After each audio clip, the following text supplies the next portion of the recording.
7 நாள் என்ன collection sir பண்ணிருக்கு? ஏறக்குறைய 1 கோடிக்கு பக்கமா ஜனங்க படத்தை பார்த்துட்டாங்க. அந்த படத்தை ஓடிடியில் வந்ததுக்கு அப்புறம் கூட இவ்வளவு பெரிய அளவில் ஜனங்க பார்த்துருக்காங்க அப்படின்னு சொல்லிட்டுனா அது விஜய்ங்கிற அந்த மாஸ்காக 2026ல கருப்பு வந்து ஒரு நம்பர் 1 பொசிஷன்ல இப்போ வரைக்கும் இருந்துட்டு வருது. நம்ம வந்து ஒரு 350க்கு மேல எதிர்பார்க்கலாம். நிச்சயமே எதிர்பார்க்கலாம். வெளில போகும்போது கூட நம்பர் 1 நான் தாங்கிற நிர்வகிச்சு தான் போவார். இது வந்து எப்படின்னா விஜய்க்கு இருக்கிற தனி மக்களுக்கு வந்து ஒரு முதல்வர் ஆயிட்டாருங்கிற சந்தோஷத்தை காட்டலாம். அவர் சினிமாவில இருந்து வெளியில போறாருங்கிற வருத்தம் தான் மேல வருது. தவிர்க்க முடியாது. அவர் வந்து சிஎம் ஆனா நான் நடிக்க மாட்டேன்னு சொல்லிட்டாரு. தமிழ் சினிமாவுக்கு நஷ்டம் தான். என்ன பண்ண முடியும்? நம்ம ஏசரி கொடுத்துக்க வேண்டியதில்லை இந்த படத்துக்கு. இன்னும் சொல்ல போனா இதை விட வயலன்ஸான படத்துக்கெல்லாம் வந்துட்டு யூஏ எல்லாம் கொடுத்துருக்காங்க. அப்போ வந்து இந்த சென்ட்ரல் கவர்மெண்ட் வந்து இப்போ சில விஷயங்கள் ஃபேவராகவும் பண்றாங்களா சார்? தமிழ்நாட்டில் டிக்கெட் பிரைஸ் கம்மி. ஸ்பைடர்மேன் எடுத்துக்க ஒரு அதர் லாங்குவேஜ் படம் பெங்களூர்ல 2000 ரூபா, டெல்லியில 1800 ரூபா. இங்க பாத்தீங்கன்னா ஐமேக்ஸ் தியேட்டர்லயே மேக்ஸிமம் 300 ரூபா தான். இப்போ இன்னைக்கு இருக்கிற இந்த டிக்கெட் பிரைசஸ் கண்டிப்பா தியேட்டருக்கு கட்டுப்படி ஆகாது. நீங்க வந்து ஒரு சாதாரண கடையில வந்து ஒரு இட்லி 5 ரூபாய்க்கு கொடுக்குறாங்கன்னா நீங்க தாஜில் போய் அதே 5 ரூபாய்க்கு கேட்டீங்கன்னா போடுவாங்களா? இல்ல. அது மாதிரி தான் வந்து தியேட்டர் கேண்டீன் சேல்ஸ். நீங்க வேணா வாங்கிக்க, வேண்டாம் விட்டுருங்க. தியாகராஜ பவன் ஒரு மாஸ் ஹீரோ இருந்தாரு. அந்த இடத்த ஃபில் பண்றதுக்கு எம்ஜிஆர் ஒரு மாஸ் ஹீரோ வரலையா? எம்ஜிஆர் ஒரு மாஸ் ஹீரோ இருந்தாரு. அந்த இடத்த ஃபில் பண்றதுக்கு ரஜினி ஒரு மாஸ் ஹீரோ வரலையா? இது காலங்காலமா சினிமாவில் வந்து ஒரு மாஸ் ஹீரோ இருந்தாங்கன்னா அடுத்த ஹீரோ வருவாங்க. Max Gold, cash for gold. Call 044-4545-4545. Holidays nale, adu namma GT Holidays da. GT Holidays, South India's #1 travel brand. நம்ம சென்னை சில்க்ஸின் ஆடி பிளாஸ்ட், சேவிங்ஸும் பிளாஸ்ட், கலெக்ஷனும் பிளாஸ்ட். வணக்கம் சார். வணக்கம். எப்படி இருக்கீங்க? நல்லா இருக்கு. ஸோ லீக்குக்கு முன்னாடி ஜனநாயகன் ரிலீஸ் ஆயிருந்தா இப்போ கலெக்ட் பண்ண நம்பர் பண்ணியிருக்குமா இல்லை அதோட தாண்டி பண்ணியிருக்குமா சார்? அப்போ வந்து உங்களுக்கு பொங்கலுக்கு வந்துருந்துன்னு சொல்லிச்சுன்னா அப்போ இது வந்து இதில் ரிலீக் ஆகலை இல்லைங்களா? கரெக்டு. அது வந்து இன்னும் ஃப்ரெஷ்ஷாக இருந்திருக்கும். ஓகே. ஏறக்குறைய 1 கோடிக்கு பக்கமாக ஜனங்க பார்த்துட்டாங்க அந்த படத்தை. அதில் பார்த்துட்டாங்க. 1 கோடி 20 லட்சம் பார்த்துருக்குன்னு சொல்லி கவர்மெண்ட்ல கோர்ட்லேயே சொல்லியிருக்காங்க. ஓகே. ஸோ அவ்வளோ பேர் வந்து அந்த மாதிரி ஓடிடியில் பார்த்ததுக்கு அப்புறம் கூட படம் வந்து இவ்வளோ பெரிய வெற்றி படமாக அமைஞ்சிருக்குங்கிறது உண்மையிலேயே பெரிய விஷயம் தான் அது. ஓகே. இப்போ வந்திருந்தா இதை விட இது மாதிரி டபுள் மடங்கு இருந்திருக்கும். டபுள் மடங்கு இருந்திருக்கும். டெஃபினட்டாக இருந்திருக்கும். Super sir. இப்போ இருக்கிற தேதி வரைக்கும் படம் ரிலீஸ் ஆகி ஒரு 7 நாள் ஆயிருக்கா சார்? ஸோ 7 நாள் என்ன கலெக்ஷன் சார் பண்ணியிருக்கேன்? ஏன்னா வந்து ப்ரொடியூசர் தவிர்த்து யாருக்குமே தெரியாது. ஓகே. சும்மா எல்லாரும் அவங்க வாங்கி இந்த மாதிரி ஒரு நம்பர் சொல்றாங்க. ஓகே. சரிங்களா? இது வந்து கலெக்ஷன் பொறுத்தவரை ஜென்ரலாக நான் சொல்றது என்னன்னா, யார் படத்தை ரிலீஸ் பண்றாங்களோ, இப்போ தமிழ்நாடு யார் ரிலீஸ் பண்றாங்களோ அவங்களுக்கு மட்டும் தான் கரெக்ட் நம்பர் தெரியும். ஓகே. வேற யாருக்கும் தெரியாது. இப்போ என்னை பொறுத்தவரை எடுத்துக்கிட்டீங்கன்னா என் தியேட்டர் நம்பர் தெரியும். ஆச்சுங்களா? இன்னும் சொல்ல போனா அந்த டிஸ்ட்ரிக்ட் நம்பர் தெரியும். Okay sir. அவ்வளவுதான். ஆல் ஓவர் தமிழ்நாடு நம்பர் கண்டிப்பா எனக்கு தெரியாது. ஓகே. இது எல்லாருமே சொல்ல யூகத்தின் அடிப்படையில் சொல்றதுதான். ஓகே. இன்னும் சொல்ல போனா தயாரிப்பாளர் தரப்புல இருந்து எந்த படமா இருந்தனாலுமே அவங்களே சில சமயத்தில் எஸ்கலேட் பண்ணி சொல்லுவாங்க. ஓகே. அதனால பொதுவா இந்த கலெக்ஷனை பத்தி சொல்றாங்கிறது வந்து எப்பவுமே சரியா இருக்கிறது இல்ல. ஓகே. பட் அந்த படத்தினுடைய ஓப்பனிங் அதெல்லாம் தமிழ்நாடு பூரா ஒரே மாதிரி தான் இருக்கும். இந்த படத்துக்கு வந்து ஒரு பெரிய எக்ஸ்ட்ரானரி ஓப்பனிங் நான் கடைசி படம் அப்படிங்கிறதுனால இருக்கு. இப்போ ஓடிடியில் வந்ததுக்கு அப்புறம் கூட இவ்வளவு பெரிய அளவில் ஜனங்க பார்த்துருக்காங்க அப்படின்னு சொல்லிட்டுனா அது விஜய்ங்கிற அந்த மாஸ்காக தான். 2026ல கருப்பு வந்து ஒரு நம்பர் 1 பொசிஷன்ல இப்போ வரைக்கும் இருந்துட்டு வருது. ஒரு 350 கோடிக்கு மேல வந்து பண்ணிருக்கு அப்படின்ற மாதிரி அதிகாரப்பூர்வமா ப்ரொடக்ஷன் சைட்ல இருந்துலாம் சொல்லியிருக்காங்க. ஸோ இப்போ ஜனநாயகன் பார்க்கும்போது இப்போ வரைக்குமே ஒரு 250 crores கிட்ட கலெக்ட் பண்ணிருக்கு. கண்டிப்பா. ஸோ இப்போ வரும் காலகட்டத்தில் வரும் காலங்கள்ல ஏன்னா இப்போ ஸ்பைடர்மேன் வேற இன்னைக்கு ரிலீஸ் ஆயிருக்கு. அதை தாண்டி நம்ம வந்து ஒரு 350க்கு மேல எதிர்பார்க்கலாமா சார்? நிச்சயமே எதிர்பார்க்கலாம். என்ன காரணம்னா இந்த சாட்டர்டே சண்டே ஒரு பெரிய வசூல் இருக்கும். ஜென்ரலா வந்து இந்த மாதிரி பெரிய படங்கள் வந்துட்டு ஃபர்ஸ்ட் அந்த வியாழன் வெள்ளி சனி ஞாயிறு பிரம்மாண்டமான வசூல் இருக்கும். திங்கள் செவ்வாய் கொஞ்சம் டல் இருக்கும். திருப்பி இந்த வர வெள்ளி சனி ஞாயிறு ஒரு பெரிய வசூல் இருக்கும். ஓகே. அதனால வந்து இது வந்து டெஃபினட்டா அந்த 350 கோடி தாண்டறதுக்கு நிறைய சான்சஸ் இருக்கு. ஓகே. அப்போ வந்துட்டு எப்படி இருந்தாலுமே சொல்ற மாதிரி 2026ல வெளில போகும்போது கூட அதாவது படத்துல இருந்து நிர்வகிச்சு தான் போவாரு. ஓகே. Super sir. மீட் பண்ணீங்களா சார்? சார் வந்து சிஎம் ஆனதுக்கு அப்புறம் ஒரு 15-20 நாள்லயே போய் மீட் பண்ணோம். ஓகே. ரொம்ப வாழ்வனுக்கு கொடுத்தாரு. ஓகே. நல்லபடியா ட்ரீட் பண்ணாரு. சொன்னாரு சினிமால இருந்து வந்திருக்கேன், என்ன உங்களுக்கு வேணுமோ உங்களுடைய சொல்லிட்டு போங்க, ஓகே, நான் என்னால முடிஞ்ச அளவுக்கு என்னென்ன செஞ்சு கொடுக்குமா ஃபேவரா இண்டஸ்ட்ரிக்கு செஞ்சிருந்தாரு. ஃபர்ஸ்ட் வந்த உடனே ஒரு ஆர்டர் போட்டு கொடுத்தாரு. இமிடியட்டா வந்து எந்த படம் ரிலீஸ் ஆனாலும் ஃபர்ஸ்ட் வீக் ஃபுல்லா 5 shows நீங்க போட்டுக்கலாம் அப்படின்னு முடிச்சு. ஏன்னா அது வந்து கவர்மெண்ட்டுக்கு ஒரு ரெவன்யூ எக்ஸ்ட்ரா கிடைக்கும். கரெக்ட். ஆமா. சும்மா வந்து இருந்துட்டு இப்ப வந்து முந்தி மாதிரி வந்து படம் வந்து 4 மணி நேரம் 5 மணி நேரம் ஓட படம் கிடையாது. 2.5 மணி நேரம் ஒரு படம் ஓடுது. ஸோ அந்த டைம் கேப் 9 to night 2 வரைக்கும் நீங்க 4 ஷோ போடுறது காட்டலாம் 5 ஷோ போடும்போது தியேட்டருக்கு ஒரு பெரிய வசூல் கிடைக்கும், படத்துக்கு ஒரு வசூல் இருக்கும், கவர்மெண்ட்டுக்கு ஒரு ரெவன்யூ கிடைக்கும். கரெக்ட். அதனால அது கூட இமீடியட்டாக அந்த ஆர்டர் போட்டு கொடுத்தாரு. எல்லா செக்டரும் பயனடக்கூடிய அளவுக்கு ஆர்டர். ஓகே. அடுத்து நாங்கள் கூட இந்த இது கேட்டுட்டு இருக்கோம், கவர்மெண்ட் இந்த என்டர்டைன்மெண்ட் டேக்ஸ்ங்கிறது இந்தியாவில் எந்த கவர்மெண்ட்டும் இல்லை, கிடையாது. ஓகே. கேரளா, தமிழ்நாடு 2 மாநிலத்தில் இருக்குது அப்படின்னு சொல்லி கேட்டிருக்கோம். 4% இருந்துட்டு இருக்குது, அதை ரிமூவ் பண்ணி கொடுங்கன்னு கேட்டிருக்கோம்.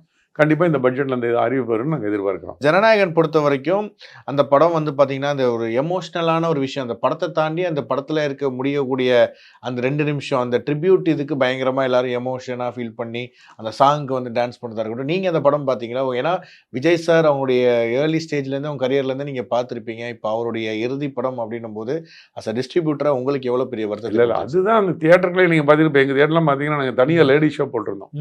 ஃபர்ஸ்ட் ஷோ FDS வந்து தமிழ்நாட்டிலே லேடி ஷோ போடுற தியேட்டர் எங்கள் தியேட்டர் தான். நாங்கள் 2 ஸ்க்ரீனில் லேடி ஷோ போட்டிருந்தோம். அதில் வந்து சாதாரணமாக வந்து 15, 16, 17, 20 வயசு அந்த ஜென்ஸ் பார்த்து சொல்கிறீங்களா, அதை விட அந்த 40 வயசுலேருந்து 50, 55 வயசுக்கு வந்து லேடிஸ் கூட ஃபேன்ஸ் கூட வந்திருந்தாங்க. அவங்களாம் ரொம்ப உணர்ச்சி வசப்பட்டு அழுதாங்க. அது இது வந்து எப்படின்னா விஜய்க்கு இருக்கிற தனி மாஸ்.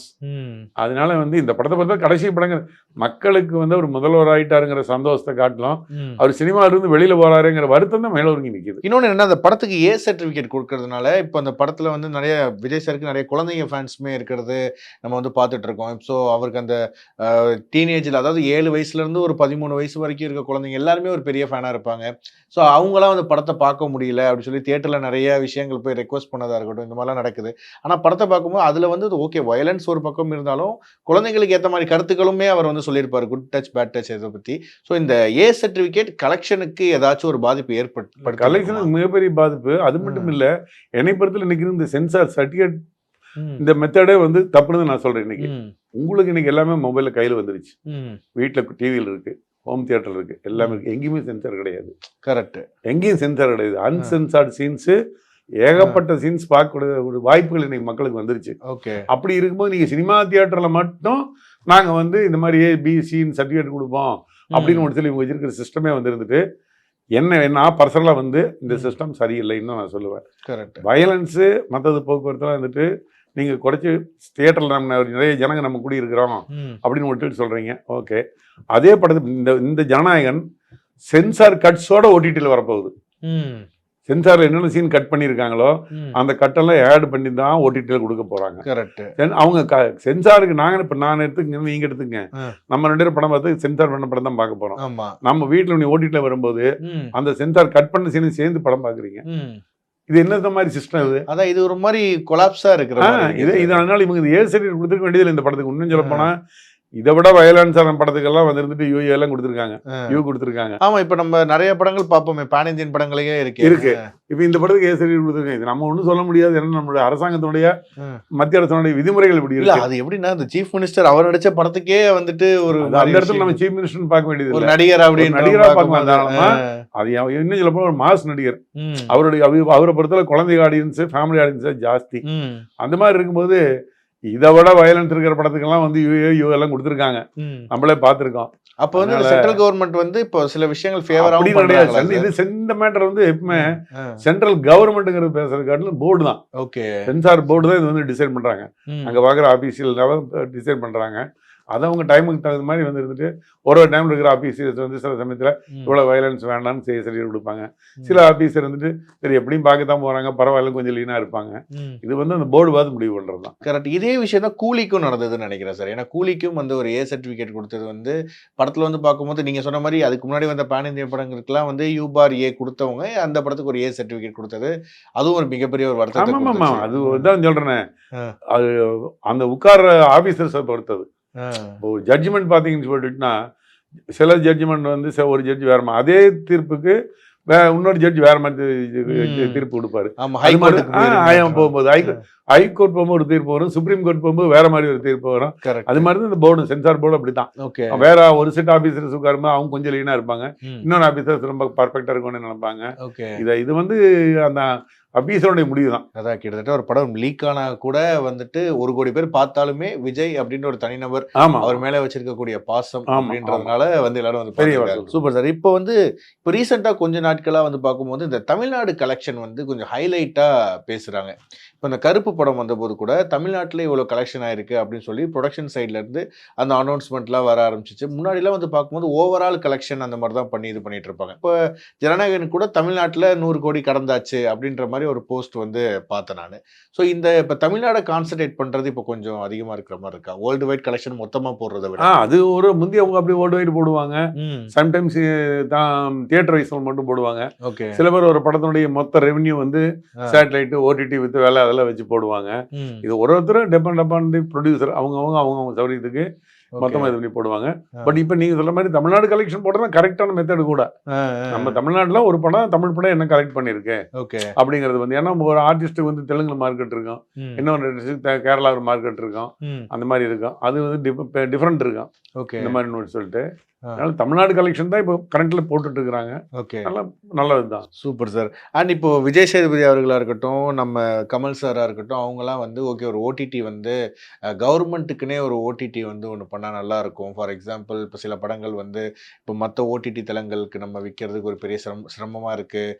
அது மட்டும் இல்லாமல் அவங்க நிறைய ரூல்ஸ் வந்து போகிறாங்க. நீங்கள் ஏற்கனவே அவங்க ஃபஸ்ட்டு உள்ள ஊடுருவி அதுக்கப்புறம் தியேட்டரே ஒரு பயங்கர ஒரு கண்ட்ரோலுக்கு கொண்டு வந்த மாதிரி ஒரு சூழ்நிலை இருக்குது அப்படின்ற மாதிரி அவங்க செல்லும் ஒரு வச்சிருக்காங்க. அப்புறம் இந்த டிக்கெட் பிரைஸ் இன்க்ரீஸ் பண்ணணும்னு சொல்லி விஜய் சேதுபதி அவர்களும் கேட்டிருந்தாங்க. ஸோ இதை பற்றின உங்க கருத்து? நான் முதல்ல இருந்து சொல்லிட்டு இருக்கேன், டிக்கெட் பிரைஸ் வேண்டியதே இல்லை எங்களுக்கு. ஏன்னா இன்னைக்கு இந்தியாவிலே வந்து தமிழ்நாட்டில் மட்டும்தான் டிக்கெட் பிரைஸ் கம்மி. நாங்கள் என்ன கேட்டிருக்கோன்னா, அந்த 183 64 பைசான்னு ஃப்ராக்ஷனாக இருக்குது. அது எங்களுக்கு பெரிய சிரமம். பார்க்குற ஆடியன்ஸுக்கு எங்களால் சில்லறையே கொடுக்க முடியறது இல்லை, பெரிய சிரமமாக இருந்துட்டு இருக்கு. அதனால நாங்கள் என்ன சொன்னோம்னா, மல்டிப்ளெக்ஸுக்கு அதிகபட்சம் 200 ரூபா, சிங்கிள் ஸ்கிரீன்ஸ்க்கு அதிகபட்சம் 150 ரூபா, மேக்ஸிமம் ரேட் ஃபிக்ஸ் பண்ணி கொடுங்க, இன்க்ளூடிவ்ஸ் ஆஃப் ஆல் டாக்ஸஸ் பண்ணி கொடுங்கன்னு தான் கேட்டிருக்கோம். ஒரு சில பேர் வந்து இருந்துட்டு 250 கொடுங்க, 300 கொடுங்க, 300. நான் என்னுடைய தனிப்பட்ட கருத்து, மேக்ஸிமம் மல்டிப்ளெக்ஸ்க்கு 200 ரூபா இருந்தால் போதும். ஏன்னா நீங்கள் ஆல் இண்டியா லெவலில் பார்த்தீங்கன்னா ஆக்குபென்சி பார்த்தீங்கன்னு சொன்னா தமிழ்நாடு தான் இன்னைக்கு நம்பர் 1 இருக்கு இந்தியாவிலேயே. காரணம் என்னன்னு சொல்லிட்டுனா, தமிழ்நாட்டில் டிக்கெட் ப்ரைஸ் கம்மி. இப்போ நீங்கள் இதே எடுத்துட்டீங்கன்னா ஸ்பைடர்மேன் எடுத்துக்க, ஒரு அதர் லாங்குவேஜ் படம் பெங்களூர்ல 2000 ரூபா, டெல்லியில் 1800 ரூபா, ஹைதராபாத்தில் 1500 ரூபா அப்படின்னு. இங்கே பார்த்தீங்கன்னா ஐமேக்ஸ் தியேட்டர்லேயே மேக்ஸிமம் 300 ரூபா தான். ஆமாம், அதே மாதிரி தான் மற்ற எல்லா தியேட்டர்லையும் மேக்ஸிமம் 189 ரூபா, 200 ரூபா தான். அதுக்கு மேலே எந்த தியேட்டர்லையுமே கிடையாது. அப்போ ஆடியன்ஸ் வரவு ஜாஸ்தியாக இருக்கு. இப்போ நீங்கள் ஸ்பைடர்மேன் கடைசியில் கணக்கு பார்த்தீங்கன்னா தமிழ்நாடு வசூல் தான் நம்பர் 1 இருக்கும். ஸோ இந்த ரேட் ஆஃப் அட்மிஷனுங்கிறது என்னுடைய தனிப்பட்ட கருத்து, எங்கள் அசோசியேஷன் கருத்துமே வந்துட்டு, இன்னைக்கு மக்கள் வந்து நிறைய அவங்களுக்கு பிளாட்ஃபார்ம் வந்துருச்சு. மொபைலில் படம் பார்க்குறாங்க, வீட்டில் உட்காந்து பார்க்குறாங்க, ஒரு குரூப்பாக கிளப்பில் உட்காந்து படம் பார்க்குறாங்க. இப்படி எத்தனையோ ஆப்ஷன் அவங்களுக்கு வந்ததுக்கப்புறம் கூட இன்னும் நீங்கள் டிக்கெட் ப்ரைஸ் வேணும் டிக்கெட் ப்ரைஸ் அதிகப்படுத்திட்டு போனீங்கன்னா ஜனங்களுடைய வரவு கம்மியாக தான் இருந்துட்டு இருக்கும். அது வேண்டியதில்லை, 200 ரூபா மேக்ஸிமம் கொடுத்தா போதுங்கிறது என்னுடைய கருத்து. அதான் சார். ஏன்னா இப்போ நம்ம அதிகமாகிடுச்சு அப்படின்னா ஒரு குடும்பமாக வரும்போது ஓகே ஒரு மாதம் ஒரு 1500 ரூபாய் வரமாட்டாங்க. ஓகே, இப்போவே என்னங்கிறாங்கன்னா, எதுக்கு எடுத்துனாலும் சரி பாப்கார்ன் விலை அதிகமாக விற்கிறீங்க நீங்க. அது அவங்க வந்து எப்படின்னா சும்மா ஏதோ குறை சொல்லணுங்கிறக்கா சொல்றாங்க ஒழிய, இப்போ இன்னைக்கு இருக்கிற இந்த டிக்கெட் பிரைசஸ் கண்டிப்பா தியேட்டருக்கு கட்டுப்படி ஆகாது. ஓகே, இப்போ நீங்க வந்து ஈட்டபிள்ஸ் வந்தீங்கன்னா எல்லாமே ஒரு இடத்துல குவாலிட்டியா கொடுக்கறது கிடையாது. நீங்க வந்து ஒரு சாதாரண கடையில வந்து ஒரு இட்லி கொடுக்குறாங்கன்னா 5 ரூபாய்க்கு கொடுக்குறாங்கன்னா, நீங்க தாஜில் போய் அதே 5 ரூபாய்க்கு கேட்டீங்கன்னா போடுவாங்களா? வாய்ப்பு இல்லை. அது மாதிரி தான் வந்து தியேட்டர் கேண்டீன் சேல்ஸும். நீங்க வந்து ஒவ்வொரு கேண்டீன்லையும் ஒரு மாதிரி ஸ்டஃப் இருக்கும். பாப்கார்ன் 30 ரூபாய்க்கு இருக்கிற தியேட்டர் இருக்கு, 300 ரூபாய்க்கு விற்கிற தியேட்டர் இருக்கு. கரெக்ட் இருக்கு. அது வந்து உங்களை யாரும் கட்டாயப்படுத்துறது இல்லையே வாங்க சொல்லி. உங்களுடைய இதுக்கேற்ற மாதிரி நீங்க வேணா வாங்கிக்க, வேண்டாம் விட்டுருங்க. டிக்கெட் பிரைஸ் அதிகப்படுத்தி நாங்க வேணா வந்து பாப்கார்ன் குறைஞ்சிட்டா சந்தோஷமா இருக்கும் உங்களுக்கு.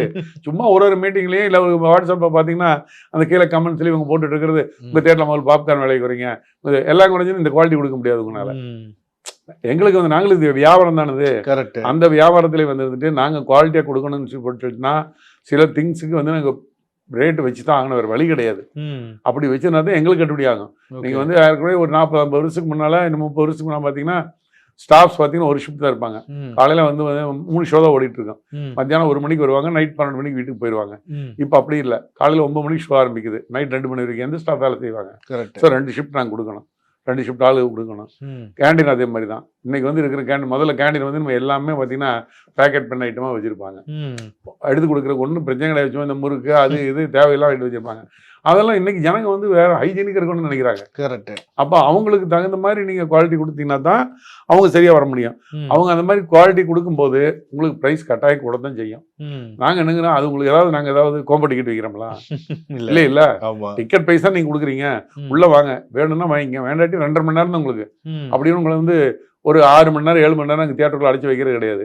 2.5 மணி நேரம் கழிச்சு வெளியில போய் நீங்க வேணுங்கிற மெனு சாப்பிட்டுக்குங்க. கரெக்ட். படத்தினுடைய எக்ஸ்பீரியன்ஸுக்காக தான் தியேட்டரை வந்து ஒரு டால்பி சிஸ்டம் என்னென்னமோ நாங்கள் கொடுத்து வச்சிருக்கோம் உங்களுக்கு. சவுண்ட் சிஸ்டம் ஆகட்டும், ஏர் கண்டிஷன் சிஸ்டம் ஆகட்டும், அதே மாதிரி பிக்சருக்கு ஸ்க்ரீன் பார்த்தீங்கன்னா எபிக் ஸ்க்ரீனு, இப்போ லார்ஜ் ஃபார்மேட்டு, இதில் வந்து ஐமேக்ஸு, இப்படி எவ்வளவோ குவாலிட்டிஸ் வந்துருக்கு. இத்தனையும் கொடுத்து நாங்கள் இந்த 190 ரூபா 200 ரூபாயில் நாங்கள் சர்வை ஆகிறோம்னு நிச்சயம் நடக்கிற காரியம் கிடையாது. ஸோ ஏதாவது ஒன்று இருந்ததுனா தான் நாங்களே தொழில் பண்ண முடியும். இப்போ சில நிறுவனம் வந்து ஒரு படத்தை வந்து டிஸ்ட்ரிபியூட் பண்ணுறாங்க, ரிலீஸ் பண்ணுறாங்க அப்படின்னா அது வந்து கரெக்டாக போயிட்டு அது இப்போ ஏஜிஎஸ்லாம் வந்து ஒரு படம் வந்து ஒரு ரிலீஸ் பண்ணுறாங்கன்னா அது அந்த மக்கள்கிட்ட போயிட்டு இப்போ ஒரு பிளாஸ்ட்ன்ற படம்லாம் வந்து ஒரு பெரிய இப்போ அர்ஜுன் சார் வந்து அவங்களுக்கு இவ்வளோ பெரிய கலெக்ஷன் ரொம்ப நாள் ஆச்சா. அந்த பிரீத்தி முகுந்தன் இப்போ தான் ஒரு அப்கமிங்காக வந்திருக்கக்கூடிய ஒரு ஒரு புதுமுக இயக்குனர் தான். ஆனால் அந்த படத்தை ஒரு கிட்டத்தட்ட 70-75 கோடி வந்து கிராஸ் பண்ற, அதாவது கலெக்ஷன் பண்ற அளவுக்கு பண்றது அந்த மார்க்கெட்டிங் அது எப்படி சார் வந்து பிடிக்கிறாங்க? அது டிஸ்கஷன் வந்து மார்க்கெட்டிங்ல ஒண்ணுமே கிடையாது, சப்ஜெக்ட் தான். ஓகே. நீ இந்த படம் வந்து எந்த ஹீரோட நடிச்சிருந்தாலும் சூப்பர் ஹிட்டா தான் இருந்திருக்கும். இந்த இதே படத்தை வந்து நீங்க ஒரு அர்ஜுன் சார் நடிச்சிருக்காரு, சூப்பர் ஹிட், என்ன ஆக்ஷன் ஹீரோ அவரு. நீங்க அதே படத்தை நீங்க சரத்சார வச்சு பண்ணுங்க, கண்டிப்பா அந்த படம் சூப்பர் ஹிட்டா இருந்திருக்கும். ஓகே. கரெக்ட். நீங்க போர் தொழில் ஹிட் ஆச்சு இல்லைங்களா? அதே மாதிரி போர் தொழில வந்து அர்ஜுன் நடிச்சிருந்தா ஹிட் ஆயிருக்கும். கரெக்ட். சப்ஜெக்ட் வந்து எப்படி இருந்தாலும் அந்த சப்ஜெக்ட்டுக்கு தான் ஜனங்க வர்றாங்க ஒழிய ஹீரோ ஒர்ஷிப்ங்கிறது வந்து சில ஆர்டிஸ்டுக்கு மட்டும் தான் இருக்கும். அது கூட 2-3 நாள் தான் இருக்கும். சப்ஜெக்ட் இல்லைன்னா அதெல்லாம் ஒன்றும் நடக்கவே நடக்காது. ஓகே. அது மாதிரி நீங்க வந்து இப்போ அந்த படம் ஓடிச்சுன்னு பட்டுனா மார்க்கெட்டிங் எல்லாம் கிடையாது, மவுத் டாக் தான். ஓகே. மவுத் டாக் தான். படம் ஒரு ஷோ ஓடிச்சுன்னா அந்த படத்துக்கு மார்க்கெட்டிங்னா ஓப்பனிங் இருந்திருக்கணும். அந்த படத்துக்கு ஓப்பனிங்கே கிடையாது. முதல் ஷோ 2வது ஷோலாம் ரொம்ப சுமாரான வசூல், ஓப்பனிங் ஷோல வசூல கிடையாது. ஆனா அன்னைக்கு நைட் ஷோ ஃபுல்லாக ஆரம்பிச்சது. ஓகே. ஃபுல்லாக ஆரம்பிச்சது, அப்படியே கிரிப்பா போயிட்டு இருந்து பெரிய வசூல் ஆச்சு. சூப்பர். அதனால அதெல்லாம் வந்து எப்படின்னா சப்ஜெக்ட் நல்லா இருந்தால் எந்த படம் இருந்தாலும் நாங்கள் வருவோங்கிறது தான் எப்பவுமே மக்களுடைய. சார் உண்மையிலே அது ரொம்ப கரெக்டா அவங்க பார்த்து பிக் பண்ணி அந்த ஒரு விஷயத்த வந்து பண்றதுக்கு அதுக்கு ஒரு குழு வச்சு பண்ற. இப்போ ஃபார் எக்ஸாம்பிள் இப்போ நீங்க ஒரு படம்லாம் முன்னாடி வந்து டிஸ்ட்ரிபியூட்டர்ஸ் நிறைய பேர் பார்த்துருவாங்க, பார்த்துட்டு ஓகே இந்த ஏரியா நான் வாங்கிக்கிறேன், இந்த இது வாங்குறேன்ற மாதிரி ஒரு விஷயங்கள் நடக்கணுவாங்க. இப்பயும் அந்த மாதிரி விஷயங்கள் போதா சார்? இப்போ கரண்ட்ல ஆரம்பிச்சிட்டாங்க. எனக்கு தெரிஞ்சு இந்த 6 மாசத்துக்குள்ள அந்த மெத்தட் வந்துச்சு பழையபடி. ஓகே. படம் ரெடி ஆச்சுன்னா போட்டு பார்த்துட்டு தமிழ்நாடு ரைட்ஸ் வாங்குறதாகட்டும், இன்னும் சொல்ல போனா ஓடிடிக்காரரே இப்போ படம் பார்த்துட்டு தான் வாங்குறாங்க. ஓகே.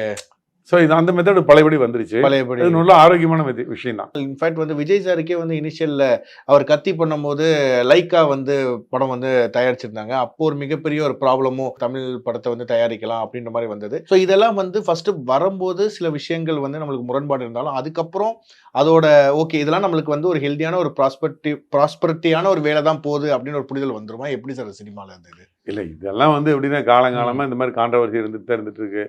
ஒரு படம் வரும்போது சில பேர் வந்து ஜாதி ரீதியில் இருக்குது, மத ரீதியாக இருக்குது, இந்த மாதிரி வந்துட்டு சொல்றது வழக்கம். அப்புறம் அது போராட்டம் பண்ணுவாங்க, அப்புறம் அதில் ஏதாவது சில சீன்ஸ் கட் பண்ணுவாங்க. இது எல்லா படத்துக்கும் இருந்துட்டு இருக்கிற விஷயம் தான். இதெல்லாம் பெருசாக வந்து அதுக்கு தகுந்த மாதிரி அவங்க அடுத்தாப்புல படம் பண்ணும்போது கொஞ்சம் ஜாக்கிரதையாக பண்ணிக்குவாங்க. இப்போ வந்து விஸ்வநாதன் சன்ஸ் இப்போ பொதுவாக வந்து பார்க்கும்போது ஒரு படம் ஒரு ஹீரோக்கு ஒரு பெரிய வெற்றி கொடுத்துருச்சுன்னா அதோட இதுலேயே அடுத்த படத்துக்கும் ஒரு ஓப்பனிங் இருக்கும், ஒரு ஆடியன்ஸ் வந்து கண்டிப்பாக போய் பார்க்கணும்னு விரும்புவாங்க. ஸோ எந்த அளவுக்கு ஒரு எக்ஸ்பெக்டேஷன் இல்லை, கருப்பினுடைய வெற்றி வந்து கண்டிப்பாக வந்து விஸ்வநாதன் சன்ஸுக்கு ஒரு பெரிய பலம் தான். கண்டிப்பாக பெரிய ஓப்பனிங் இருக்கு இந்த படத்துக்கு. இது காலங்காலமா அப்படிதான். ஒரு ஆர்டிஸ்டுடைய முதல் படம் பெரிய ஹிட் ஆச்சுன்னா அடுத்த படத்துக்கு நல்ல ஓப்பனிங் கிடைக்கும். அந்த படம் நல்ல ஒரு பரவாயில்லங்கிற ஒரு நல்ல வசூல் கொடுக்கும். ஓகே. அதனால விஸ்வநாதன் சன்ஸ் பத்தி நல்ல எக்ஸ்பெக்டேஷன் இருக்குது, கண்டிப்பா நல்ல ஓப்பனிங் இருக்கும். Okay sir. இப்போ விஜய் சார் படம் ஓகே வருஷத்துக்கு ஒன்று வரும்போது அது அந்த படம் வந்து ஓகே கிட்டத்தட்ட நியர்லி ஒரு 500 கோடி கிட்ட வந்து ஒரு வசூல் பண்ணுது, அந்த அளவுக்கு வந்து ஒரு வியாபாரம் கொடுக்குது அப்படின்ற மாதிரி ஒரு சூழ்நிலை எல்லாருக்குமே இருந்துட்டு இருந்துச்சு, அதை சார்ந்து இருக்கிறவங்க, சினிமா சார்ந்து இருக்கிறவங்களுக்கு. ஸோ இப்போ அவர் வந்து ஓகே சிஎம் ஆயிட்டாரு, இவர் அடுத்த விஷயத்துக்கு அடுத்த டைமென்ஷனுக்கு போயிட்டாரு. அப்படின்னும் போது அந்த ஒரு வெற்றிடம் இருக்கணும் சார், அதை நிரப்பணும். அதை தமிழ் சினிமால ஓரளவுக்கு அப்போ விழுந்த துண்டு விழுவாம காப்பாற்றணும்னா என்னென்ன வழிகள் பண்ணா கரெக்டா இருக்கும்? அது இன்னொரு மாஸ் ஹீரோ வருவாரு. ஓகே. இப்போ தியாகராஜ பவன் ஒரு மாஸ் ஹீரோ இருந்தாரு, அந்த இடத்த ஃபில் பண்றதுக்கு எம்ஜிஆர் ஒரு மாஸ் ஹீரோ வரலையா? எம்ஜிஆர் ஒரு மாஸ் ஹீரோ இருந்தாரு, அந்த இடத்த ஃபில் பண்றதுக்கு ரஜினி ஒரு மாஸ் ஹீரோ வரலையா? இது காலங்காலமா சினிமால வந்து ஒரு மாஸ் ஹீரோ இருந்தாங்கன்னா அடுத்த ஹீரோ வருவாங்க. இது கொஞ்சம் நாள் ஆகும், ஒரு 2-3 இயர்ஸ், ஒரு 4 வருஷம் ஆகும். இப்ப வருஷத்துக்கு எங்களுக்கு வந்து சினிமா இண்டஸ்ட்ரிக்கு ஓகே தமிழ் தியேட்டர் சார்ந்த தொழில்கள் எல்லாத்துக்கும் சேர்ந்து பாத்தீங்கன்னா வருஷத்துக்கு ஒரு வீட்டுல அந்த வேலை செய்யற ஆளுங்க எல்லாத்துக்கும் சேர்த்து ஒரு 400-500 ரூபா தமிழ் சினிமாவுக்கு நஷ்டம் தான். ஓகே, இது தவிர்க்க முடியாது. அவர் வந்து சிஎம் ஆனா நான் நடிக்க மாட்டேன்னு சொல்லிட்டாரு. என்ன பண்ண முடியும் நம்ம?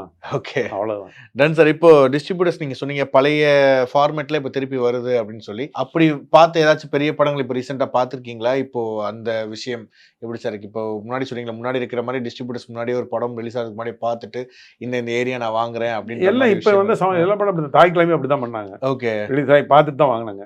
யூத் அப்படித்தான் வாங்கினாங்க. ஓகே, பார்த்து தான் வாங்கினாங்க. அப்படி எல்லா படமே இப்ப நீங்க சொல்றீங்களே வந்து இவங்க ஏஜிஎஸ் படம் பிளாஸ்ட் அவங்க அதே மாதிரி தான். அவங்க நேம் ப்ரொடக்ஷன் இருக்குன்னு நான் நினைக்கிறேன். நானு கதை கட்டுதான் இது பண்ணாங்க. பட் மற்ற அவங்களே தாய் கிழமை வந்து படம் பார்த்து தான் வாங்கினாங்க. ஓகே, ஏஜிஎஸ் வந்து தாய் கிழமை படத்தை பார்த்துட்டு அதுக்கப்புறம் தான் வாங்கினாங்க. அதே மாதிரி தலைவன் தம்பி அந்த படம் அதே மாதிரி வந்து படம் பார்த்துட்டு தான் வாங்கினாங்க. ஓகே, இப்ப அந்த மாதிரி நிறைய படங்கள் நைஸ் சார். இப்போ ஆனால் இப்போ இந்த சில விஷயங்கள் இந்த ஜட்ஜ்மெண்ட் அப்படின்னு ஒன்று இருக்குல்ல சார் சினிமாவில், நம்ம இந்த ஓகே சில படங்கள் பார்ப்போம், ஓகே கணிச்சிருப்போம், அது ஓரளவுக்கு போகும்னு நம்ம நினச்சிருப்போம், ஆனால் அதை வந்து தாண்டிலாம் பயங்கரமாக போயிருக்கும், அது மாதிரி நல்லா போகும்னு நினச்சி வாங்கியிருப்போம், அது வந்து நம்ம நஷ்டத்தை கொடுத்துருக்கோம். அந்த மாதிரி விஷயங்கள் எப்படி சார் கணிக்கிறது? இது ஒன்றுமே பண்ண முடியாது. காலங்காலமாக 1952-54 ஏவிஎம் செட்டியார் சொல்லியிருக்காரு, யாராவது ஒருத்தர் வந்து ஒரு படத்தை பார்த்து கரெக்டாக கணிச்சு சொன்னீங்கன்னா அவங்களுக்கு நான் ஒரு படத்துக்கு ₹1,00,000 தரேன்னு சொல்லியிருக்காரு. அன்னைக்கு லட்சங்கிறது இன்னைக்கு வந்து பாத்தீங்கன்னா 100 கோடிக்கு சமம். ஓகே, ஆச்சுங்களா? அப்போ 1952 அவர் சொல்லியிருக்காரு. ஸோ 52 இருந்து இந்த 75 வருஷம் யாருமே கணிக்க முடியாத ஒரு தொழில் தான் சினிமா. ஓகே, நானே எனக்கு 45 வருஷமா நான் சினிமாவில் இருக்கிறேன். நிறைய படம் நான் பார்த்துட்டு நல்லா இருக்குன்னு சொல்லுவேன், அது ஓடாது, ரொம்ப சுமாருமே சூப்பர் ஹிட் ஆகும். ஓகே, ஆச்சுங்களா? இப்போ நீங்க உதாரணத்துக்கு கருப்பு படத்தை எடுத்துங்களேன். தியேட்டர்ல பார்த்தவங்க அத்தனை பேர் அந்த படத்தை கொண்டாடினாங்க, பெரிய வசூலாச்சு. கரெக்ட். ஓடிடியில படம் பார்த்தவங்க என்னையா படம் இது அப்படின்னாங்க. இதுலயே முரண்பாடு இருக்குது. தியேட்டர்ல பாக்குறதுக்கும் ஓடிடியில பாக்குறதுக்குமே முரண்பாடு இருக்குது. கரெக்ட். அதனால சினிமாவை பொறுத்தளவுல நிறைய முரண்பாடுகள் இருக்கும். எனக்கு பிடிச்சது உங்களுக்கு பிடிக்காது, உங்களுக்கு பிடிச்சா அவருக்கு பிடிக்காது. ஓகே, அதெல்லாம் இது வந்து காலங்காலமா இருக்கிறதா. தியேட்டர் கிரவுடு வேற மாறும். அதனால அது வந்து அதாவது யுனானிமஸா ஒரு கருத்து வருங்கிறது சில படங்களுக்கு தான் வரும். ஓகே, இப்ப நீங்க ஒரு ஷோலே மாதிரி படத்துக்கு எடுத்துட்டீங்கன்னா அந்த ஷோலே இந்தியா பூரா வந்து அந்த படத்தை வந்து கொண்டாடினவங்க இருக்கிறாங்க. கரெக்ட். அந்த மாதிரி தான் ஒரு அப்நார்மல் படங்கிறது சில படங்கள் இருக்கும். ஜெயிலர் 2, ஜெயிலர் 1 ஒரு மிகப்பெரிய ஒரு வசூல், அதாவது பயங்கரமான பட்டி தொட்டி எங்கும் பேசப்பட்ட ஒரு வசூல். ஜெயிலர் 2க்கு எந்த அளவுக்கு சார் எக்ஸ்பெக்டேஷன்? கண்டிப்பா அதுக்கு ஈக்குவலா. ஏன்னா இப்போ ஒரு ஹிட் படத்துக்கு பாகுபலி எடுத்துட்டீங்கன்னா ஒரு ஹிட் படத்துக்கு 2வது பாகுபலி 2 வந்து அதை விட பெரிய ஹிட் ஆச்சு. கரெக்ட். நீங்க பாத்தீங்கன்னா KGF விட KGF 2 வந்து பெரிய ஹிட் ஆச்சு. இது இந்த மாதிரி வந்து ஜெயிலர் 2 அதே மாதிரி ஹிட் ஆனது நானே நினைக்கிறேன். ஓகே, ஏன்னா இந்த பார்ட் 2 வந்து நிறைய படங்கள் இப்ப பாத்தீங்கன்னா கட்டா குஸ்தி 1 விட 2 நல்லா தான் இருந்தது. ஓகே, அதனால அது வந்து அதுவும் பெரிய ஹிட் ஆகணும். ஓகே, இண்டஸ்ட்ரி படத்துல வந்து பாத்தீங்கன்னா அவரு வந்து இந்த ஜாம்பவான் 50 வருஷமா சினிமா உலகத்துல கோல வச்சிட்டு இருக்காரு. கண்டிப்பா ஜெயிலர் 2 வந்து பெரிய ஓப்பனிங் இருக்கும், பெரிய வசூல் இருக்கும். Super sir. அண்ட் இந்த முன்னாடிலாம் சொல்லுவாங்க ஒரு படம் வந்து பூஜை போட்டாலே ஆல் ஏரியா வித்துரும் அப்படின்ற மாதிரி. ஸோ அதுக்கேற்ற மாதிரி இப்போ இந்த OTT ரைட்ஸ்லாம் வந்து சொல்றாங்க. இப்போ அந்த கமல் சார், ரஜினி சார் அவங்க 2 பேர் சேர்ந்து நெல்சன் அவங்களோட டைரக்ஷன்ல அந்த விஷயம் எப்படி சார்? அந்த படம் வந்து அன்னைக்கு அவங்க போட ஆரம்பிச்சோன்னு நிறுத்தி வச்சிருக்காங்க. அது டேக் ஆஃபே ஆகல. ஆரம்பிச்சாங்க, அன்னைக்கு டீசர்லாம் விட்டாங்க, அதோட நிக்குது. இன்னும் முதல் நாள் ஷூட்டிங் கூட போகல. அதனால அது வந்து எப்படிங்கிறது OTT காரெல்லாம் வந்து பாத்தீங்கன்னா ஷூட்டிங் எல்லாம் ஆரம்பிச்சதுக்கு அப்புறம் தான் அவங்க பிசினஸே அவங்க ஆரம்பிக்கல. அதனால அதை பத்தி இப்போதைக்கு யாரும் ஒன்றும் கருத்து சொல்ல முடியாது. இப்போ அவர் தர்மன்ல அவர் அதுல கன்சல்ட் பண்ண ஆரம்பிச்சிட்டாரு. அதனால இப்ப அதை பத்தி ஒன்றும் சத்தத்தையே காணோம். அன்னைக்கு இந்த டீசர் விட்டதுக்கு அப்புறம் அந்த படத்தை பத்தி எந்த விதமான செய்தியுமே இல்லை. ஸோ இந்த மாதிரி நிறைய இன்ட்ரெஸ்டிங்கான விஷயங்கள்லாம் உங்கள்கிட்ட வந்து கேட்டு தெரிஞ்சுக்கிட்டோம். அண்ட் அந்த வகையில ஜனநாயகன் ஸோ ஒரு மிகப்பெரிய ஒரு வசூலை நோக்கி போயிட்டு இருக்கு. இந்த வருஷத்தோட அதிகபட்ச ஒரு வசூலான படமா இருக்கும் அப்படின்ற ஒரு நம்பிக்கையில நம்ம இந்த நேர்காணலை வந்து நிறைவு செஞ்சுக்கலாம் sir. Thank you so much sir. Max Gold, cash for gold. Call 044 4545 4545. Holidays-nale adu namma GT Holidays da.